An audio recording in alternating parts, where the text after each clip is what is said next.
কফ সিরাপে কখনোই শুকনো কাশি কমে না। শুকনো কাশির জন্য যেসব ব্যক্তিরা কফ সিরাপ ব্যবহার করেছেন তারা হয়তো ব্যাপারটা খেয়াল করেছেন যে কফ সিরাপ ব্যবহার করে কখনোই শুকনো কাশি কমে না। কিন্তু হোমিওপ্যাথির এমন কিছু মেডিসিন আছে যেগুলিকে যদি সঠিক নিয়মে ব্যবহার করা যায় তাহলে কিন্তু শুকনো কাশির সমস্যাকে 15 মিনিটের ভিতরেই কন্ট্রোল করা যায়। আজকের এই ভিডিওতে এরকমই 3টি সেরা হোমিওপ্যাথিক মেডিসিন নিয়ে আলোচনা করব, যেগুলিকে আপনারা যদি সঠিকভাবে ব্যবহার করতে পারেন তাহলে আপনাদের শুকনো কাশির সমস্যা আপনারা 15 মিনিটের ভিতরেই কন্ট্রোল করতে পারবেন। কিন্তু আপনারা সকলেই জানেন যে হোমিওপ্যাথি চিকিৎসা সম্পূর্ণ লক্ষণ ভিত্তিক চিকিৎসা। সেই জন্য এই সবকটা মেডিসিন আপনারা কখনোই একসাথে ব্যবহার করবেন না। আপনাদের শুকনো কাশির লক্ষণগুলি যে হোমিওপ্যাথিক মেডিসিনের সঙ্গে সবচেয়ে বেশি মিলে থাকবে, শুধুমাত্র আপনারা সেই একটি মাত্র মেডিসিনকে ব্যবহার করেই আপনাদের শুকনো কাশির সমস্যা সম্পূর্ণভাবে নির্মূল করতে পারেন বা 15 মিনিটের মধ্যেই সেটাকে কন্ট্রোল করতে পারেন। আজকের এই ভিডিওতে এই সব মেডিসিনগুলি নিয়ে আলোচনা করব, তবে এর জন্য অবশ্যই এই ভিডিওটি আপনাদেরকে সম্পূর্ণ দেখতে হবে। নমস্কার, আমি ডাক্তার মানবেন্দ্র মণ্ডল। হ্যালো হোমিওপ্যাথি ইউটিউব চ্যানেলে আপনাদের সকলকে স্বাগত জানাচ্ছি।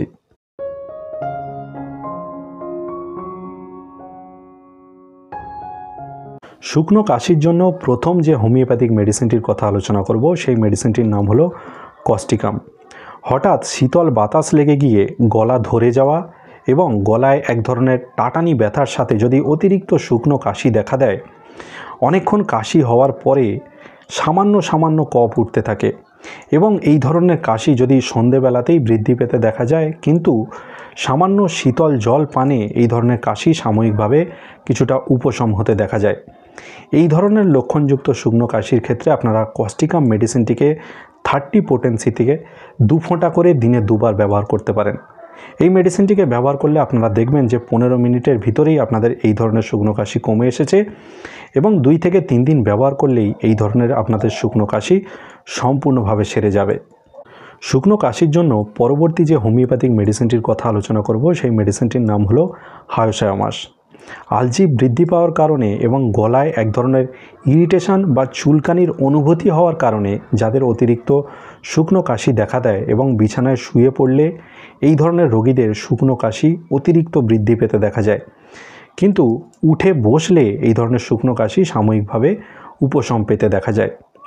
এই ধরনের লক্ষণযুক্ত শুকনো কাশির সমস্যায় আপনারা এই হায়োসায়ামাস মেডিসিনটিকে 30 পোটেন্সিতে 2 ফোঁটা করে দিনে 2 বার ব্যবহার করতে পারেন। এই মেডিসিনটিকে প্রথমবার ব্যবহার করার পর থেকেই আপনারা দেখবেন যে 15 মিনিটের ভিতরেই আপনাদের কিন্তু এই ধরনের শুকনো কাশি কমে এসেছে এবং 2 থেকে 3 দিন ব্যবহার করলেই আপনাদের এই ধরনের শুকনো কাশির সমস্যা সম্পূর্ণরূপে ভালো হয়ে যাবে। শুকনো কাশির জন্য পরবর্তী যে হোমিওপ্যাথিক মেডিসিনটির কথা আলোচনা করব সেই মেডিসিনটির নাম হলো রিউমিক্স।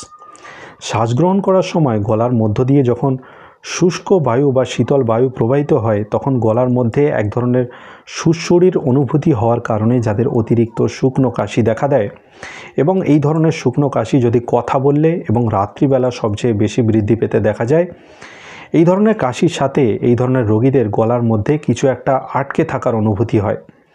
এই ধরনের লক্ষণযুক্ত শুকনো কাশির ক্ষেত্রে আপনারা এই রিউমিক্স মেডিসিনটিকে 30 পোটেন্সিতে 2 ফোঁটা করে দিনে 2 বার ব্যবহার করতে পারেন। প্রথমবার ব্যবহার করার 15 মিনিটের মধ্যেই আপনাদের এই ধরনের শুকনো কাশি কন্ট্রোল হয়ে যাবে এবং 2 থেকে 3 দিন এই মেডিসিনটিকে ব্যবহার করলেই আপনাদের এই রকমের লক্ষণযুক্ত শুকনো কাশি সম্পূর্ণরূপে ভালো হয়ে যাবে।